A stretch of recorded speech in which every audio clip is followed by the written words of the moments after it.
I was answering the phones one Saturday last November when a woman called, and she asked, as many of our callers do, I don't know if you can help me or not, because people are not used to wildlife rehabilitation. It's a new thing for so many people. And I could tell from the tone in her voice that she was very upset.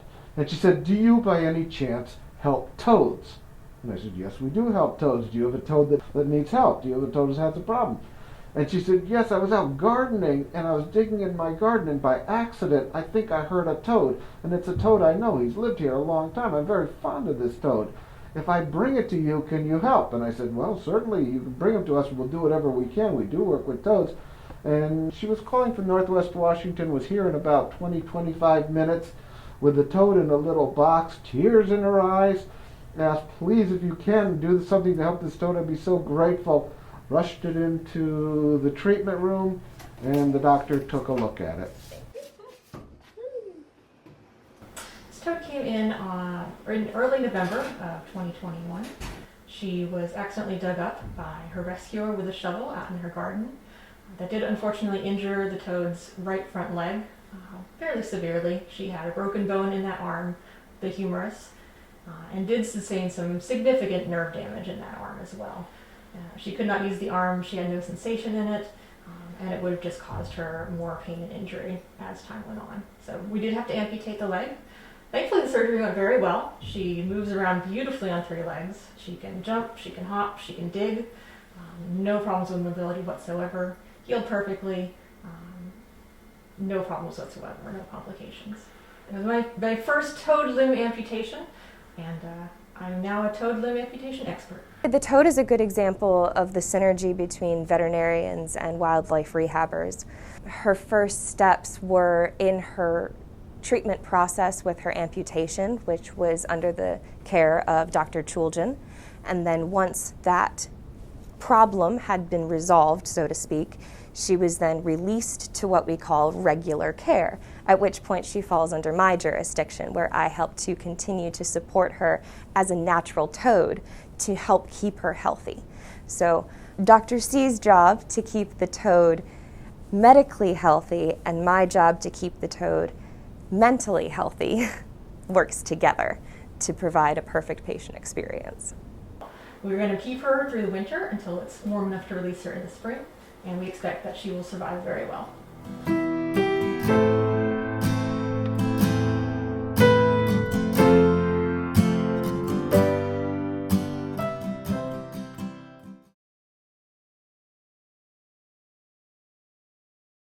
We have a pretty healthy population of possums here in DC, and we get them on a relatively frequent basis, especially during baby season. They often come into us as young, orphaned, or injured juveniles and babies that we need to support through their adolescence until we can release them as an adult. On a Friday, an animal control officer walked in here, and he had an opossum from Southeast Washington that he said had been stuck on a glue trap that a person had left outside overnight. And I don't know what the person was trying to catch, but he ended up catching a juvenile opossum, which is really sad. We hate glue traps, and these are always sort of a, well, they're tough cases because the glue traps are such cruel things. But anyway, we took the opossum in and did our bit to clean him up. Corey can talk about that. So, on intake, I did a quick exam to make sure there weren't any other gross injuries that we needed to take care of. And I assessed that other than being thin, was pretty much just sticky. So I started to prepare a bath. And I start with a wash tub that is of warm water and dilute Dawn soap. I work that over them in a gentle lather, and I rinse them in a separate tub that has just warm water. To let them dry, I towel them dry first to remove as much water as I can. Then I move them to an incubator to continue to re-warm as they re-dry.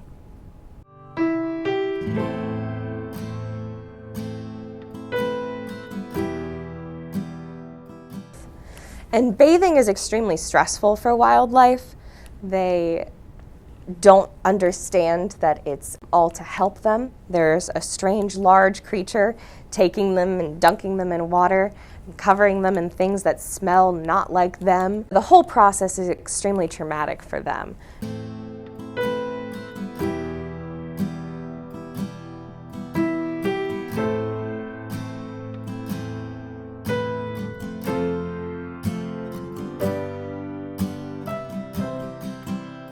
So then once they were able to be transferred from the treatment area, they were clean, there was no more residue, they were essentially just hungry. A glue trap is a board with adhesive on it that animals get stuck on and cannot free themselves.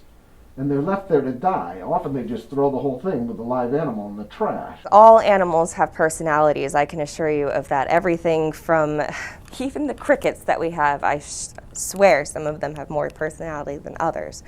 But in general, possums are pretty solitary. They don't like to socialize with people, for sure. So one of the things that I'm looking for when I go to deem a possum ready for release is fear from humans, fear from other animal predators such as dogs and things of that nature. I will look at their display of offensive behaviors. How do they warn off predators? Do they open their mouth at you? Are they hissing at you? These are all things that say stay away and are really important for them to exhibit. If I have a possum that's still comfortable with me handling them, that's when I start to get a little concerned.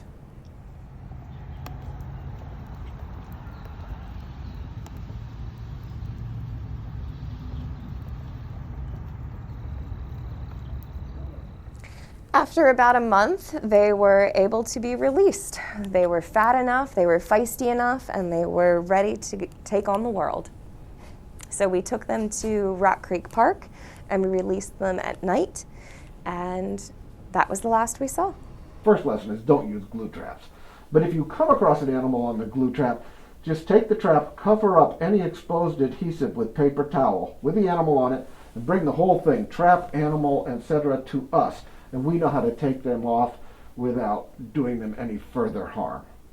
We take in all these babies that seem to depend on us for everything, and then the moment they start to kick in with their natural instincts, it's humans are bad. We want to stay away from them at all costs. So for me, it's so heartwarming when I get that first hiss. If a possum tries to bite me, I am ready to throw them a party.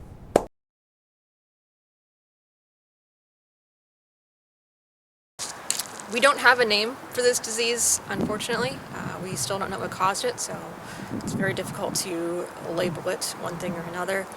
Most people are now referring to it as the songbird mortality event. Well, it was absolutely heartbreaking. It was really devastating. Day after day we'd come to work, and from the first patient to the last, all day long, we'd be given these boxes with these birds, and they're young birds, and they're blind or going blind. And they can't keep their balance. They're falling over. They should be learning to fly. They should be, becoming adult birds. But instead, they can't even see. Crusty eyes, swollen eyes, sometimes cloudy, dry eyes, and also a lot of neurological abnormalities. Some had head tilts, were walking in circles. Some were even having seizures. All the treatments that we tried did not work. They all died within 1 or 2 days.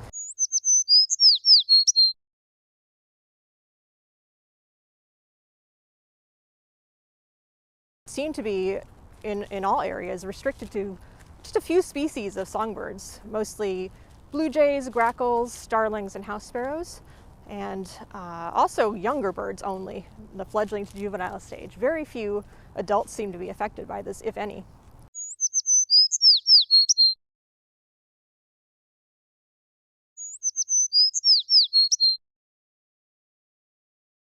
We didn't know what this disease was. We knew that they were all suffering from the same disease, but in that we didn't know what it was, we didn't know how to treat it.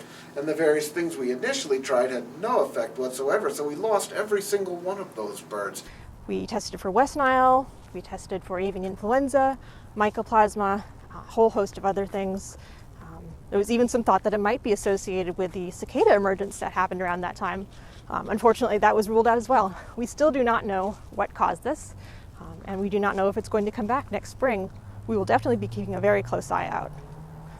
One thing we're very thankful for is that we have colleagues in the DC Department of Energy and Environment and the Smithsonian Migratory Bird Center. Those organizations and individuals were essential in helping us understand this disease, analyze the data that we found in it, and get our samples sent out for testing.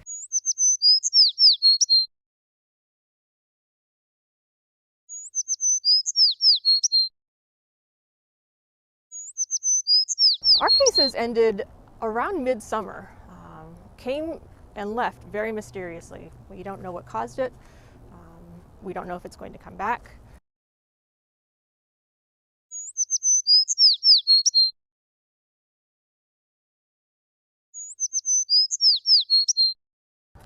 After our area was not seeing cases anymore, it was still being seen in states like Kentucky, Tennessee, further west of us.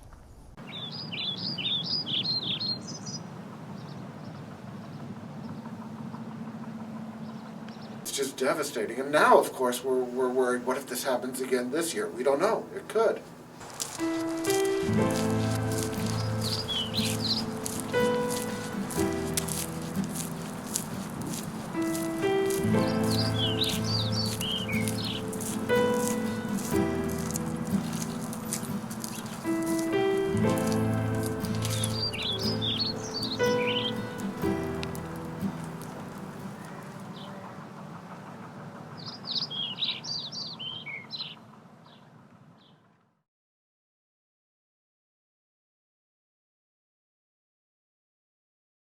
Every year, City Wildlife Duck Watch program gets calls about waterfowl nesting on a terrace or on a balcony.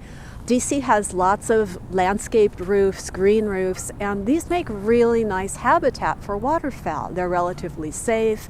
There's lots of plants. They can be secluded. They're away from most predators. One place where we always have nests is the 6th floor terrace of the passport office. There's lots of ivy up there, as well as planters with evergreen plantings, lots of places to hide.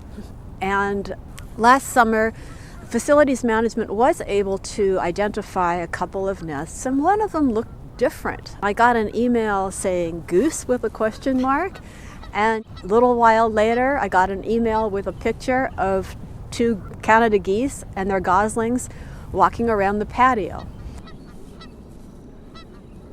Once they're out and walking around, that means that they're ready to go. They're looking for a way to go down. And we didn't want the goslings to drop over the edge and fall 6 floors down. So I got myself over there as quickly as I could and called Barbara to come and meet me. Meanwhile, I was up on the terrace and I was able to capture the goslings very easily and put them into a white bird cage that I'd brought with me. And the idea was to use the cage with the goslings in it to lure the parents inside the building, where we could all ride down the elevator, go outside, and from there it's a short walk to Constitution Gardens, which would be really nice habitat for the family. So I was working on that. The mother goose seemed like she was pretty okay with walking through the open glass door, but the father goose just was not having it at all. Another thing we could have done was just taken the goslings down the elevator and hoped that the parents would reunite with them down on the street. But we were afraid that if we did that, and it would take like maybe 5 minutes to get to the street, the parents would get confused and fly off. So fortunately, one of the facilities workers had a length of strong cable, and he actually suggested that we tie the cable to the bird cage and lower it down the side of the building. Well, that's a method that's often used by people rescuing goose families, and we were like, yeah, let's do that. And the advantage there is that you can actually see the goslings going down, so the parents could, at least theoretically, keep their young in sight the entire time and know exactly where they were. And so we cabled up the cage, and Barbara volunteered to be the one to lower the cage, and so she had to lie on her belly hanging over the side of the building, very slowly and safely lowering the birds until they were down at the street level, which is where I was to receive the cage. I laid down, flat down on the ground, and had the rope in my hand with the cage attached to it, and kept lowering it along the cladding of the building. And it took a while, maybe 10 to 15 minutes even. It felt like that. Maybe not quite that long, Yes. but it definitely felt that long.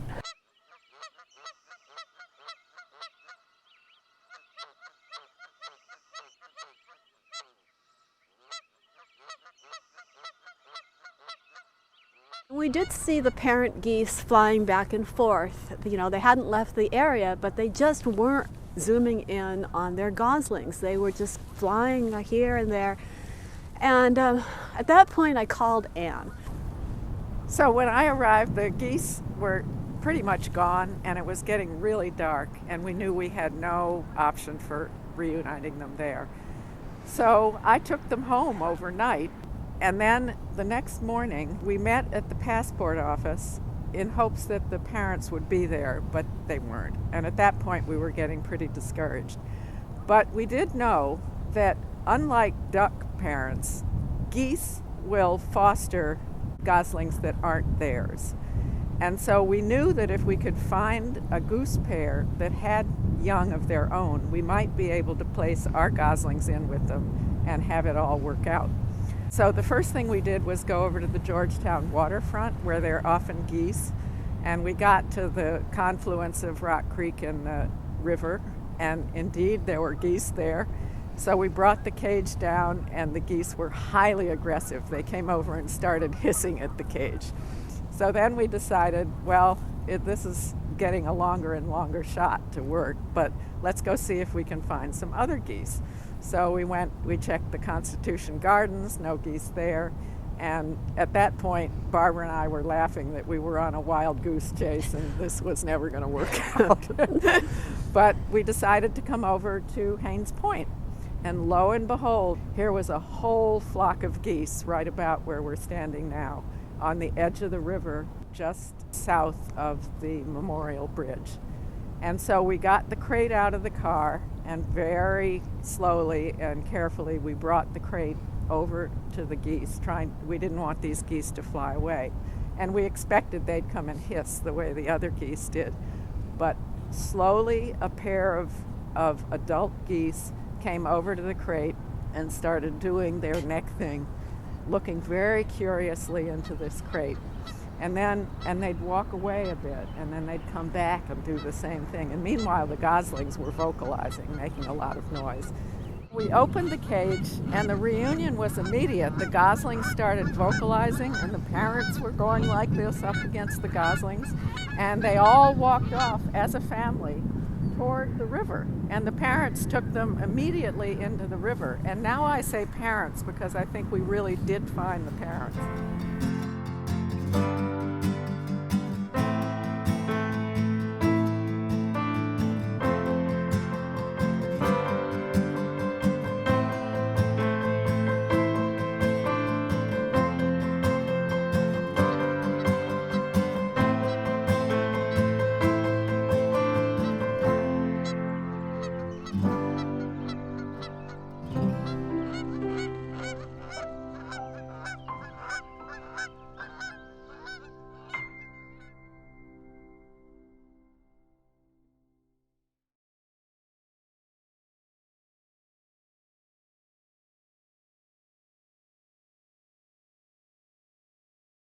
This is another amazing tale of an animal at City Wildlife. It's a mallard duck that was found in August in the tidal basin with a fishing bobber hanging from its beak. Liam was the first person other than DC Animal Care and Control to spot this duck. Well, my friend was visiting from England. We were fishing down by the Ohio Bridge when we saw a duck, and he started coming over to us. We, saw the bobber on its neck and her hanging down from its bill, and became concerned about it. You could tell it was hungry. You could tell that it was having a tough time, and that was one of the reasons we were worried about it. We were lucky enough that a City Wildlife volunteer actually walked over the bridge, saw us, and called the organization. After you found him and we came out, I think, later that day, a couple of us, and we found him. He was there, and we fed him, and we were able to get him up on land to eat. But the minute you made any approach to him, he could take off. So we didn't think there was much hope of catching him other than with some sort of net, or the plan was that we would feed him daily at the same time that you saw him to get him in a pattern of coming and eating. And then we'd figure out whether we could net him or even get close enough to hand capture him. But we had to train him to do that. So for about a week we were out there feeding him. He would come very close when we were there, but other days he wouldn't be there at all, which really worried us. Yeah. And the day before he was caught, somebody in the Washington Channel, which is basically around the corner from the tidal basin, spotted him, a bicyclist, and again reported it to City Wildlife. And by then everybody knew what was going on. Yeah. And then it was only a couple days after that that Leslie Frattaroli, who's the resource manager for National Park Service, was able to hand capture him. I was biking along the Potomac on Ohio Drive during my lunch break when I saw a male mallard with something in its bill. I pulled over by Inlet Bridge here and noticed the bobber was sticking out. So I eventually got down to see if I could coax it over, grabbed some sticks, and ended up breaking them in little pieces, throwing them to him to see if he would come any closer. After about 15 minutes or so, he crossed the road over towards FDR, and I followed him and called a coworker. Went about 15 more yards over, and I got the crack corn from my coworker and kept throwing some down. Eventually he came so close that he was right by my feet, and I scooped him up, and we got in a truck and took him to City Wildlife.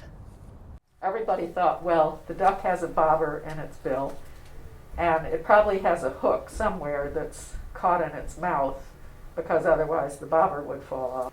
But the sad fact was that the duck had swallowed the hook, and the hook was down at the base of the esophagus, just before it enters the stomach, very deep, and was beyond us, our capabilities to take it out, because we don't have an endoscope, which is what you need to go down an esophagus and retrieve any kind of object. And you can't just leave it there, even though it might have been embedded and not sticking out, because stuff will get lodged on it and then clog up the esophagus. So we needed a specialty veterinarian for this, and we consulted with Sieves. They were able to do successful surgery with an endoscope, take the hook out. The duck was with us for another maybe 3 weeks with the stitches healed, because they went in externally, cut the esophagus and stitched it up again. So it needed a fair amount of recuperation, and then it was released on September 10th. It was an emotional moment being there at the release. First off, the cage was rocking because he was so excited to get out, and probably a little bit mad to have been pulled away for so long.